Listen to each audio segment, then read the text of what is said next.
Hey there, welcome back to the Testify Long Island Podcast, the faith-based podcast based to inspire, encourage, and strengthen you in your faith journey.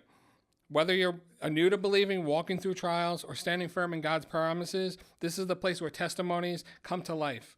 Here we share real stories of transformation, hope, and unwavering faith because your testimony has power. I'm your host, DJ. Pleasure to meet you guys.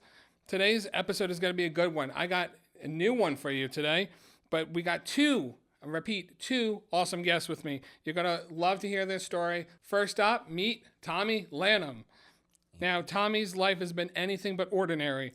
This guy has set his house on fire as a kid, flunked sixth grade, got kicked out of Bible college, and still went on to earn a master's degree with a 4.0 GPA. He is now a master certified coach, a pastoral counselor, and founder of something called the Enthusiasm Zone. He's made it his mission to help people bust out of the boring, break through the ordinary, and start living with passion and purpose. And right alongside of him is Tammy Lanham, his amazing wife. Tammy is a publisher, content creator, and runs her own business, Tammy Lanham Images. She also serves as the creative arts pastor over at Glen Cove Christian Church, alongside Tommy, who is the lead pastor there. Together, they're an unstoppable team and using their gifts to serve people to glorify God. So buckle up as we dive deep into their story, their ministry, and how they keep their faith, creativity, and enthusiasm alive in everything they do. Let's get to it. Welcome, guys. Hey. Thank you, DJ. Glad to be here. Pleasure to have you guys here. Thank you for the drive. I know it was a little far out, but I appreciate you guys coming out. Absolutely. Thank you for the invitation. No problem. So, you want to tell us a little bit about yourself? How did you guys get started in your faith journeys? You want me to go first? Go first. Okay. Go for it.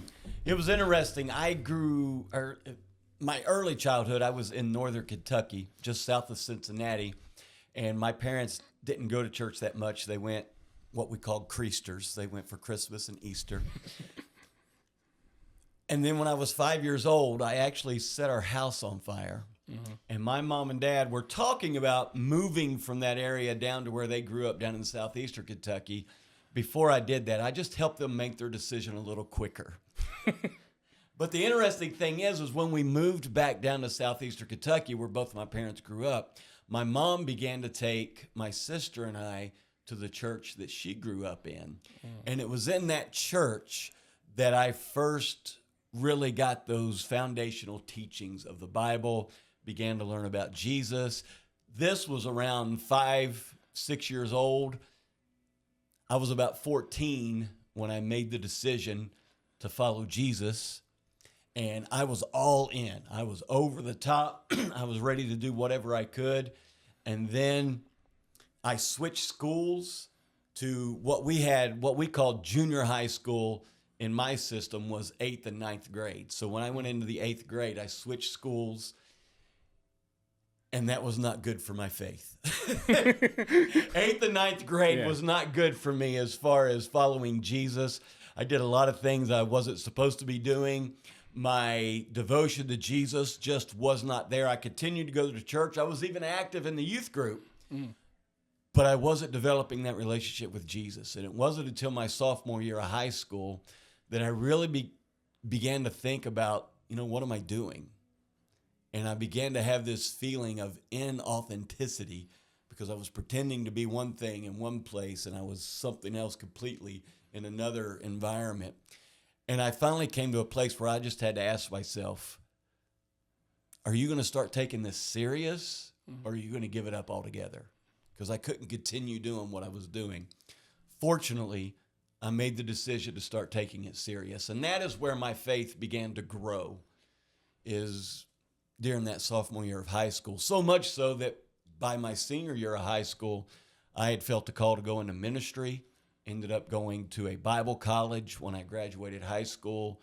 And from there, I've been involved in different ministries, and God has just continued to work in my life. But I think it really came down to those two decisions. That first decision to follow Jesus when I was 14, and then a few years later, that decision to start taking that faith even more serious.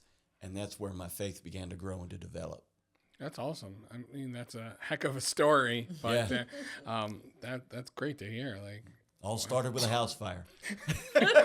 talk about, what was it, setting your life on fire. There you go. Exactly. How about you, Tammy? How's your faith journey started? I was born and raised in the church. I grew up in a little church in South Central Virginia called Cool Springs Christian Church. And when you kind of grow up hearing the stories all along your life, you're just kind of like, that's just something I've always grown up with. Until I had that one Sunday school teacher, Mrs. Kunith. And Mrs. Kunith was the one Sunday school teacher that made me start sitting up and paying attention. And she kind of brought life to the Gospels. And about the time that Mrs. Kunith was my teacher, we also had a past pastor that I had loved for years, Larry Owen, came in and did a revival. And one of the nights of the revival, he had mentioned that he was 10 years old when he gave his life to Christ. And I was 10. And I thought, well, if this man that I respected understood and knew what he was doing and has gone on to be this great man of the Lord at 10 years old, well, I'm old enough. I can make that decision too. And so I started listening. And during that week, I made the decision that, well, I'm old enough. I always thought that was something older kids did. I didn't see myself as one of the older kids at 10 years old. And so I started listening and ended up getting baptized the following week. And then from there, listened to Mrs. Kunith a little more. But I started going to church camp. And church camp was absolutely pivotal and extremely important in me taking my faith personally and taking it seriously. So when I started going to church camp, the teams that came in from church camp, especially during the senior high weeks, they would all come from local Bible colleges in the area. And Roanoke Bible College at the time, now it's Mid-Atlantic, but in Mid-Atlantic College would send their teams out to talk to us about going. And one of the pastors there took a group of us that were very serious about going to Bible college on a trip to go visit. And they had a high school days type of thing. And realized at that point that not only was I committed that I didn't want to go to a secular college, I wanted to go to a Christian college, but I also decided at that point, hope you're glad of this, that I wanted to marry a pastor. I didn't want somebody who was just kind of committed or would just kind of go to church on Sundays. I wanted somebody who was all in. And in my eyes at that time, it was somebody who was going to commit their lives and their vocation to Jesus. And so that's where I went to college looking for a marriage degree. And what do they call it at Johnson? An MRS degree. I ended up going to Johnson University. That's where we met in Tennessee. But I think it was just kind of a gradual. I didn't set any houses on fire. So it's a little bit more of a boring story, but that's how we met, and that's how my faith just continued to grow. And yeah, aren't you glad that you made that decision to pick a pastor to be? I'm glad she made that decision. Like, I don't know where you'd be if you didn't make that decision. I know it's just kind of weird. Thank Miss Kunith. Like, I know. You really think about that. Like, that's very pivotal. Big word today. Word of the day was pivotal. I had lots of Sunday school teachers. And you know what I think made this sounds kind of weird. She wasn't a very loud, boisterous teacher. She was a very quiet teacher. And some of the other people in my Sunday school class were not quiet or good students. They were kind of boisterous and really kind of ignored her. And I felt sorry for her. I felt sorry that the rest of them, she poured so much time and energy into these lessons, and people were talking and throwing notes and just being typical 10 and 12-year-old kids. And so I felt sorry for her, and I would try to answer her, but then I was not really paying attention, and so the answers were stupid. So I thought, no, I got to step it up here. It's kind of like you. It's like, what are you doing? Are you playing around? Or are you going to take this seriously? Yeah. And so I started listening, and then I realized that, they gave us the books to take home. I just thought it was so we'd bring it back the next week. I didn't realize I could actually do the lesson at home. It was mind-blowing for me. So I would actually read the scripture and read the lesson before I would go to class the next week.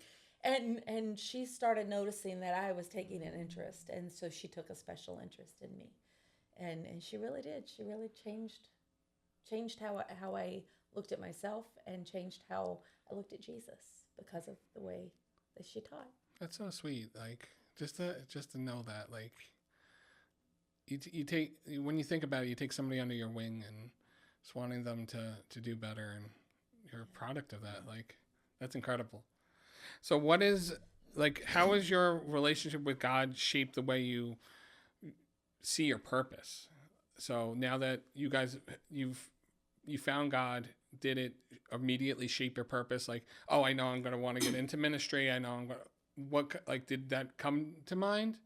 Or was it something you kind of grew to? Like, God, what do you have for me? Do you mind if I go first on this one? I think for me, it's kind of morphed. Okay. Because I went to college to be a teacher, and quickly found out that was not meant for me. And then I changed and went to early childhood education and development, and I liked that. But I think my gifts, I had to kind of figure out who I was and what my gifts were. And my gift is not teaching. My gift is administration and leadership and hospitality. And so that in a classroom didn't look the way I wanted it. And I still don't. I don't have the patience to be in a classroom day after day. God bless the teachers that do, because it's just not my calling. But I can run the school. Okay. I can run the programs. I can organize. And so that's kind of that administration part of it, is kind of where I had to figure out what God was going to use me and how he was going to use me. And so my degree in teaching, I ended up using that to homeschool our kids. So I do feel like that God used that. But then I fell in love with photography. And since then, I've fallen in love with all things tech. And so I didn't know how God was going to use that, but I knew I wanted to plug that into the churches, different churches that we've been serving, different ministries that we've been a part of. That's been kind of my specialty, is I'm the tech person. I'm the one that, DJ, you and I, we speak the same language sometimes. Yes. Very much so. When you're telling me things, I'm like fascinated and learning so many things. Whereas when I'm talking to Tommy about it, and he's like, oh, cool. Understand a little. You do. He understands a lot. He really does. But it's like speaking German when you speak Chinese. Exactly. Like it's like two different things. It's like, okay, I'm gonna try, but I feel like I have a gift for understanding that. I enjoy that type of thing, and I enjoy brainstorming, and even coming here today and seeing the setup. I'm like, oh, how can I use this, and how can I take this back to our church?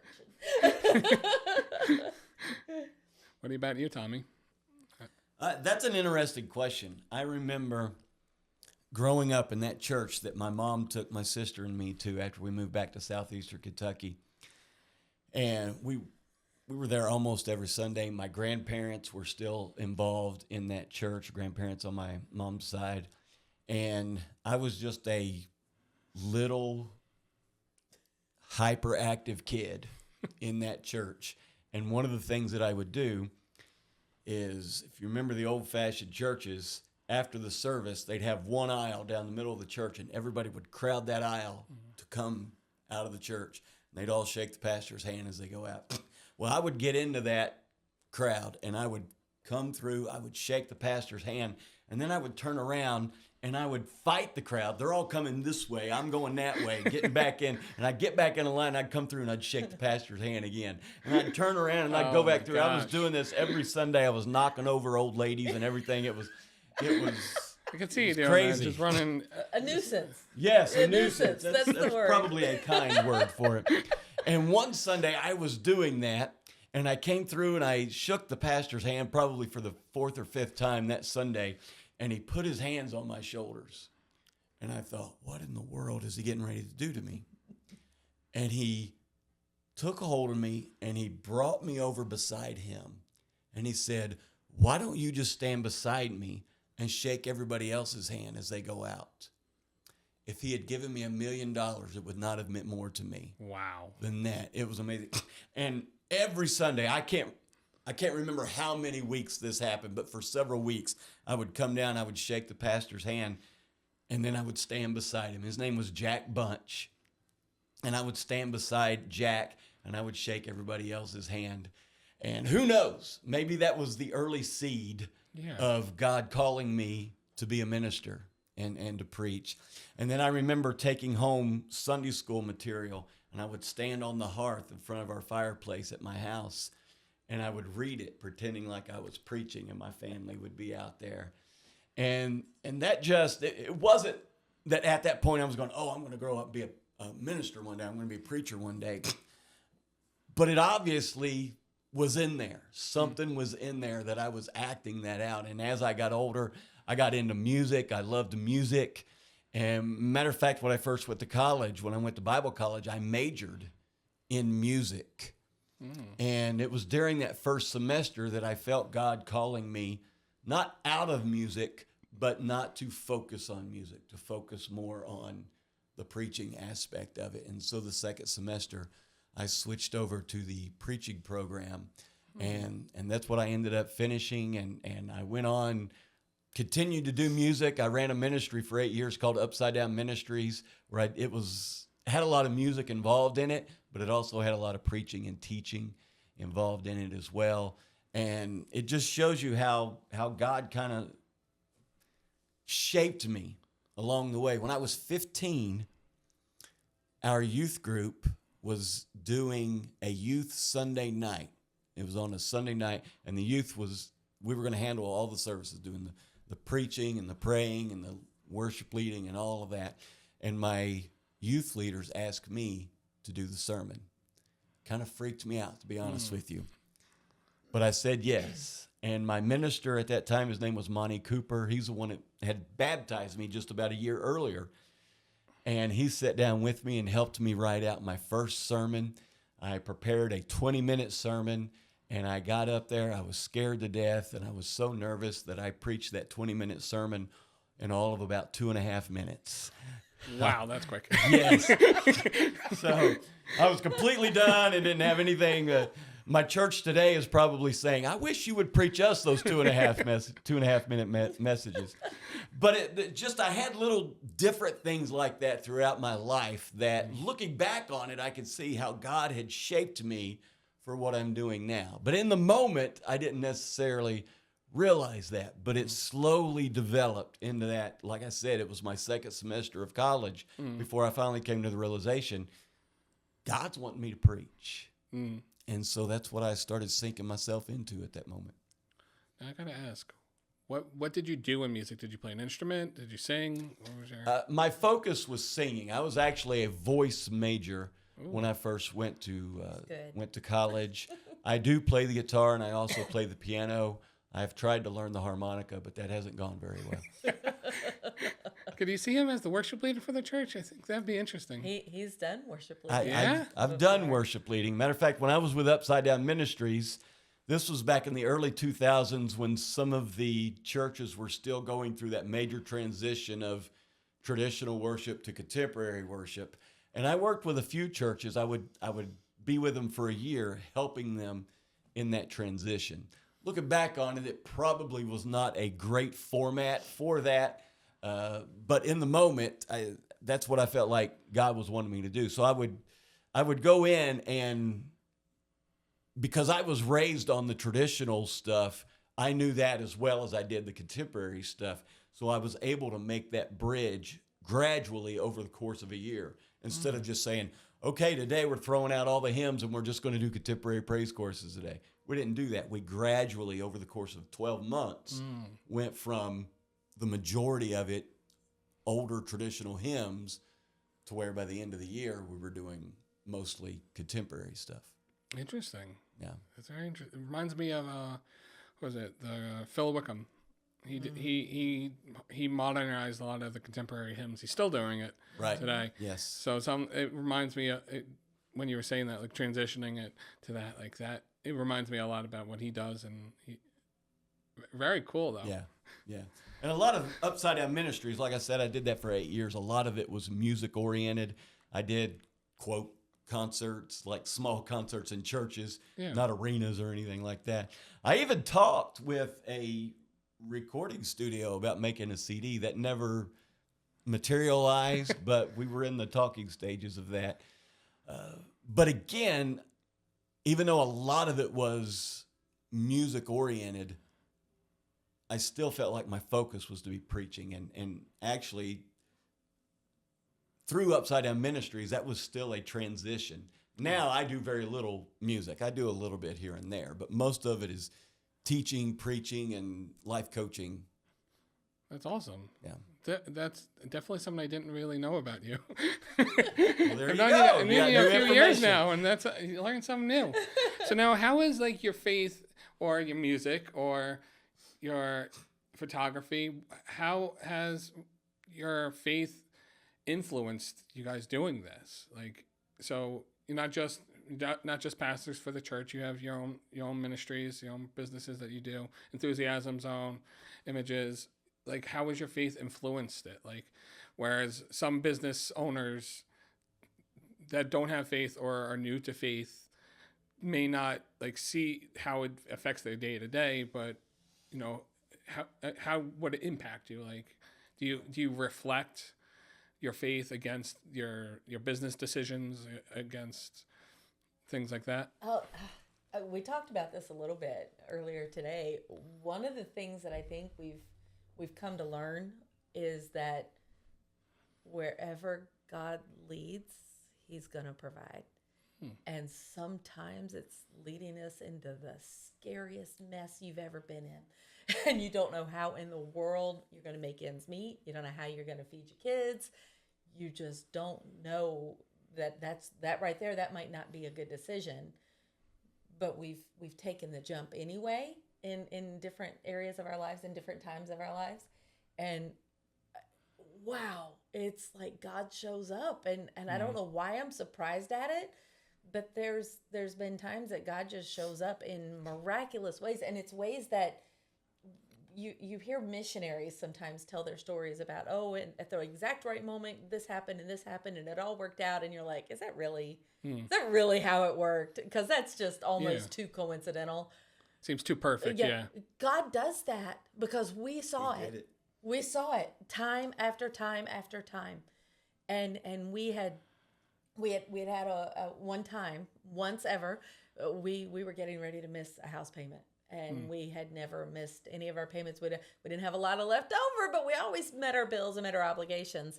And we had an amount that we needed that exact amount. And we had 2 days. It was 2 days before it was due. And I was panicking.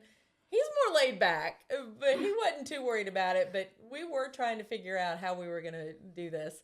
And a guy from a church, he was an elder at a church over 2 hours away from us. He worked with AT&T and was in our neighborhood working on the AT&T lines in the area. And he came and knocked on our door and he said, "Hey guys, I just wanted to stop by and say," he'd never been to our house before, ever.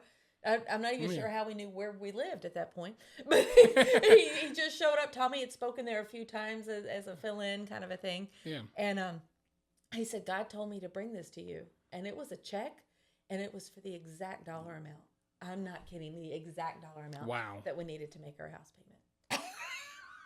To the so T. When you hear those stories, God really does. And so there's been times like when He called us into Upside Down Ministries, and that was completely by donation.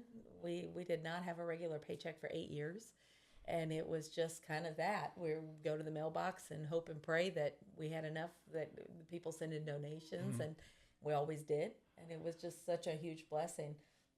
But I think that's where any of our businesses, as I morphed out of the photography business, going into publishing and some of these different things that I'm in now, I'm like, God, are you sure? Are you sure? And then I just have to remember, the guy knocking on the door with the check. It just always, if you follow and do what He asks you to do, He always provides. Yeah. Sometimes you sweat a lot. Yeah. And sometimes you have to be creative in your problem solving. Yeah. But He's, what is it? What's the old country or the old Southern gospel song? He's an on-time God. Oh, yeah. And He always shows up on time, even though it might not be my timeline. Yeah. For me, the faith aspect of it is the drive behind everything else that I do. My personal definition of the word enthusiasm is a God-inspired fire ignited deep within your soul that drives you to never settle, live with passion, and turn the world upside down. And that's the way I do things. Very few things do I go into and just, we'll try this. I'm driven to go into these things. And whether it's getting a degree or pastoring a church or running a ministry, doing a concert, leading worship, preaching, teaching, whatever it is, it's a drive that I feel like God has put inside of me to do that. And so because that is the drive, it is service-oriented. How can I help others? What can I do for others? Zig Ziglar used to say that if you will help enough other people get what they want, you'll be able to get what you want. Meaning that you got to focus on serving people. It's not about the money. We've talked about money. There are times we didn't think we were going to be able to pay our bills, and then it always came through. But we never did it for the money. We did it because this is what we felt God was calling us to do. We wanted to be faithful in the moment, even if it looked like this is not a financially wise decision at this point. Not that you want to be, flippant about finances. Finances always has to be a part of the conversation, but it's not the driving part of the conversation. The driving part of the conversation is, what is God wanting us to do? So for me, all of this that we have done has been a drive that we feel like God has been inside of us, inspiring us to do this. Wow. I'm like stumbling with words. That very well said. It 100% true. Like things have gone on like with my sons that both my sons have a seizure disorder. Now, my older son developed it the last few months and some behavioral things going on. And we've been in and out of the hospital and out of doctors very frequently.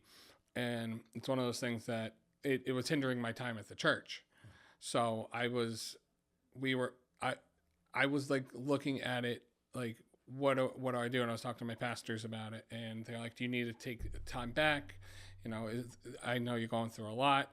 And one of those things that I said is, I don't want to forego what God is calling us to do. Yes, my sons are going through the health issues, but I know God will honor my time serving by healing them and providing the way to heal them and providing whatever ways needed to get the help. So I totally agree with what you guys say. Like, God will provide it. And, as long as we stay true to our calling, like what he's called us and serve, he wants us to do and serve. It's incredible.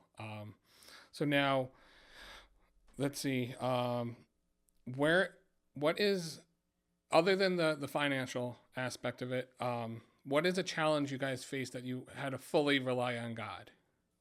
Have you guys faced one that, not necessarily a financial one, but something like, I don't know what to do. God, you surrender it and see what happens. Today? Today. Listen, there are challenges every day. When we came to Glen Cove Christian Church here on Long Island, we came from Kentucky, 800-mile move for us. And we came in August of 2019, which was 6.5 months before the pandemic hit. Mm-hmm. We're still learning our people. We're still getting to know our people. They don't completely know us. We don't completely know them. And all of a sudden, we can't see each other.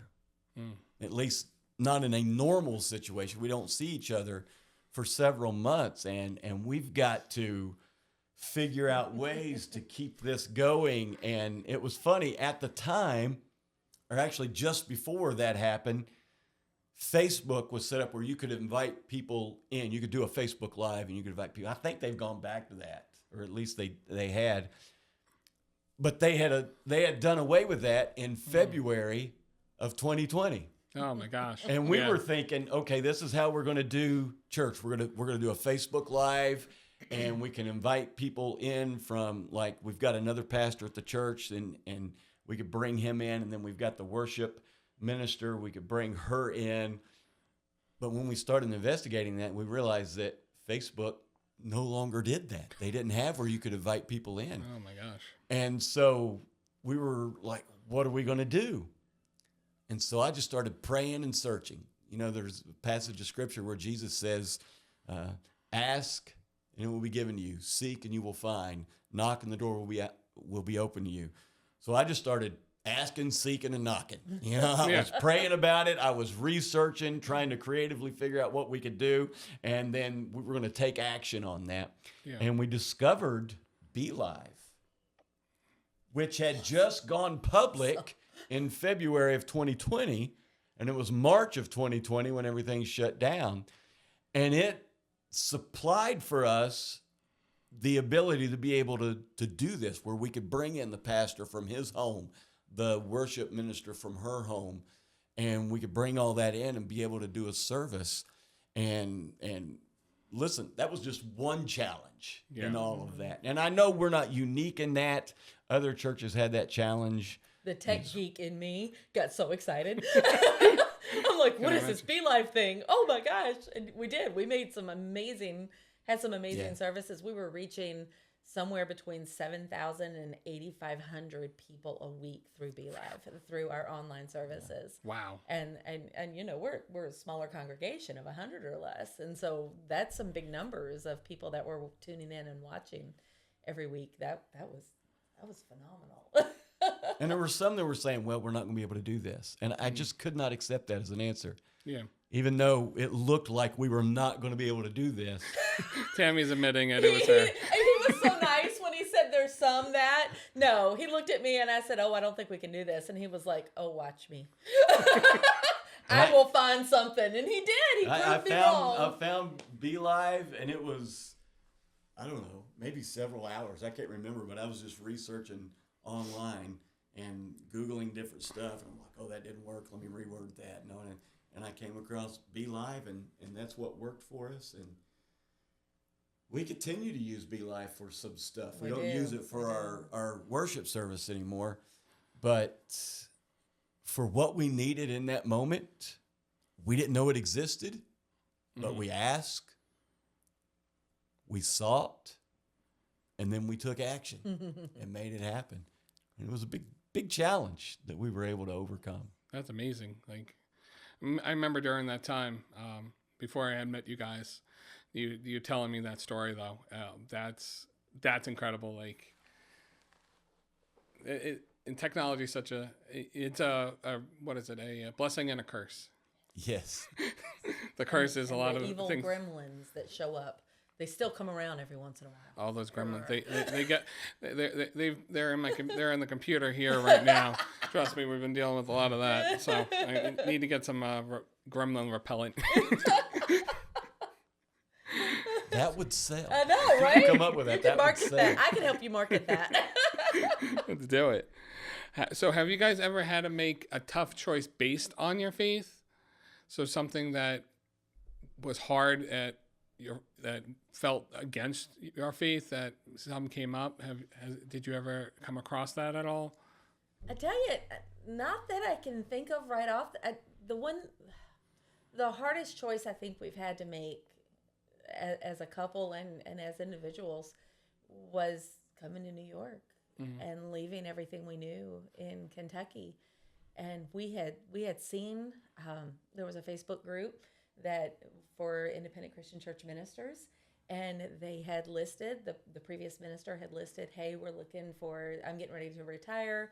We're looking for somebody to come in. So we had actually looked at the church and really loved it. We really loved the location, the people, but then we're like, this is a long way from Kentucky, everything that we knew. And we decided that one of the things that they were looking at was bringing somebody in to work underneath the current pastor for a couple of years and kind of transition to where the new pastor would kind of eventually take over and they would work together.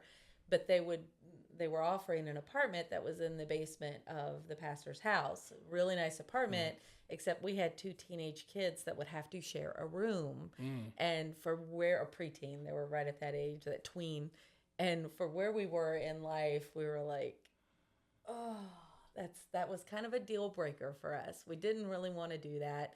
We kind of thought through it and tried to come up with some problem solving strategies, and nothing was going to work. And so we kind of let that lie and went on. And he applied for jobs. He had just finished his master's degree. We were in the place we were in for we had only planned on moving there for a year and finish up the degree. And so here we were 3.5 years later, and we're still looking like, God, why aren't you opening up any doors? We were really excited about this church in New York, but then we looked at one in North Carolina. He looked at an organization in California. So we were kind of looking all over. And after we'd kind of gotten used to the idea that maybe Kentucky's not where we needed to be at the moment, we'll see where God was going to lead us. And that was hard. That was a really hard decision. Our kids who had only known Kentucky, all their friends and family were there. It was difficult. And then one Monday morning, I got up and went and sat at my computer, and I opened up Facebook, and I'm part of that ministers group too. And it came up, and it was a listing. Now, granted, this was 18 months later. There was a listing on Facebook that said, hey, this church in New York, we never found a pastor. This time I'm leaving in June regardless, because it's time for me to retire. And we're looking for somebody to come in pretty quickly. Wow. Well, first of all, pretty quickly sounded great after 4 years of waiting, Yeah. not knowing where God was leading us. Like, better late than never. Anything Like, that says quickly, let's go. So I went in my daughter's bedroom and I slung the door open and I said, that church in New York, they never did hire anybody. They're still looking. And she got up. She was on the top bunk and she just flailed herself into the floor, said, let's go tell Dad. We ran downstairs, and when I opened the door to his office, he is sitting there and I could see his computer screen. And the exact listing that I had finished reading on Facebook minutes earlier was on his screen. And he said, have you seen this? And of course, we're coming downstairs squealing and hollering, Daddy, Daddy, Daddy. So within, 2 days, he had contacted them. They had set up a over the phone interview, and we ended up moving here. But it almost had to be such a clear sign from God. Yeah. Such a clear calling, because I'm not sure, both of us were looking. He was looking at places all over, but I'm not sure that we would have chosen Long Island, New York to come to. It was just such I don't know. It's so far. It's a long way from Kentucky. A little bit. In more ways than one. It was. Yeah. It was a culture shock. It really was. And I grew up in South Central Virginia. He grew up in Southeastern Kentucky. We're both Southerners. So we met in Tennessee. So, there's and then we ended up in New York. Of all places. But God.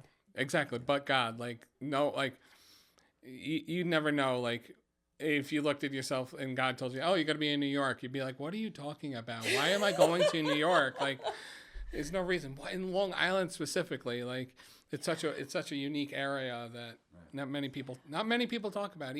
I follow all these different leaders online, and nobody ever talks about Long Island. Like, that New York City is the big thing. And it's like, no, it's not. It's not all it's cracked up to be. Living out here my whole life, I totally get that. So what is one? We're gonna wrap up a little bit, but what is a Bible verse that you guys follow? Any favorites stand out to you? Many favorites, but one that has kind of driven my life the past few years is Romans chapter 12, verse 11, where it says, don't be lazy, but work hard and serve the Lord enthusiastically. And that word enthusiasm is a key word for me. As some of you know, that's the name of the ministry that I run, called the Enthusiasm Zone. That word comes from two Greek words, en meaning in, and the thus is a form of the Greek word theos, which is the Greek word for God. It originally meant God and you are God inspired. So when it talks about serving the Lord enthusiastically, it's talking about serving the Lord from that inner drive, that when we become followers of Jesus, we receive the gift of the Holy Spirit. That's what enthusiasm is explaining. Anytime we become followers of Jesus, we automatically become a bundle of enthusiasm, because we literally have God residing inside of us. And that's what that word means. And so that verse, Romans 12:11, has really, especially over the last 7 to 10 years has really driven me. Don't be lazy. Don't give up on this. It may not look easy. You may face challenges, but work hard and serve the Lord enthusiastically. Amen. I love that. What about you, Tammy? My favorite, I've got several, but especially in this season of my life, John 10:10. I have come that they may have life and have it to the full, or have it to the abundantly, live more abundantly.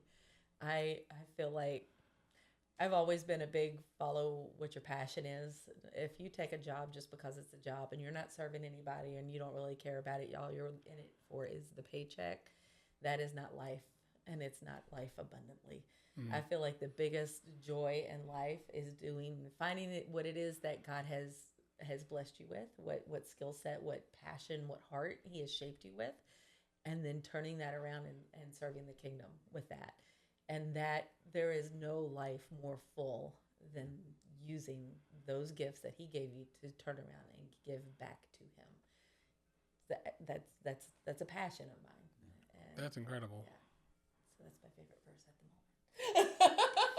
I love it. You guys are awesome. Thank you so much for being here. Do you want to talk at all about the Enthusiasm Zone? At all? Tell our guests what is the Enthusiasm Zone? The Enthusiasm Zone, the purpose of the Enthusiasm Zone is to help you break out of the monotony of the mundane and the mediocre so you can break through to your Enthusiasm Zone. We go through the course of 8 decisions that we lay out. It's an acronym of the word enthused, the decision to embrace your weird, never settle, turn the world upside down, utilize the power of positive failure, set goals, engage your heart, and discover your purpose. Did I get them all in, or did I skip one? You missed the H. I skipped the H. The H is hope as you climb to your God-given potential.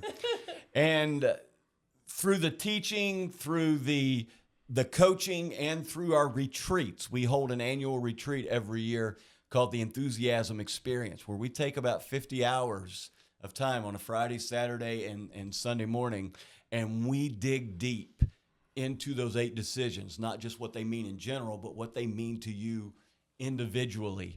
And we work through that process. By the end of it, people are exhausted, but they're energized all at the same time because they have gone through that process of breaking out of the monotony of the mundane and the mediocre so they can break through to their enthusiasm zone. That's awesome. And we got a copy of his newest book right here. Your Enthusiasm Breakthrough, which I'll put a link on in the description if you guys are interested in this book at all. I think it'd be great for you to check out alongside Tommy and Tammy about what it means to be enthusiastic. And we also, we're this year's retreat, the 3-day retreat, is actually going to be on Long Island. Ooh. This is the first one we've had here, and so it'll be on Fire Island, just off the edge of Long Island, this year, September 5th, 6th, and 7th. Yes. So we're excited to be able to offer that to our local area. We've been going back and having them in the Kentucky area because we had a lot of connections there. Yeah. So this is the first time we've kind of brought it up here. We're kind of excited about it. I think it'd be great, honestly, having the local community be part of it. Like, right. Have you started sign-up yet for it? Oh, yeah. We got 20 people who have signed up already. Wow. So we're filling up. Yeah. So if you want to come quick. Do it quickly. Wow. Okay. Well, thank you guys for coming on today's podcast. I can't thank you enough. Great time, great conversation. Anything you want to say, inspire others before we go? Yeah, just follow that drive. Whatever God has put in you, that God-inspired fire ignited deep within your soul that drives you to never settle, live with passion, and turn the world upside down. Don't ignore that. I believe all of us have that at some point, but somewhere along the way, we stuff it down and we ignore it, or something happens and we forget about it, and we get stuck in the monotony of the mundane and the mediocre. Listen to that. Listen to that God-inspired voice inside of you that's telling you to break out of that, because he's got something bigger in store for you. Amen. Yep. Thank you, Absolutely. guys. Thank you. Appreciate you, DJ. Love you guys. Love you. Tune in next week for our next episode and see what's going on here at the Testify Long Island Podcast. I'll see you next time.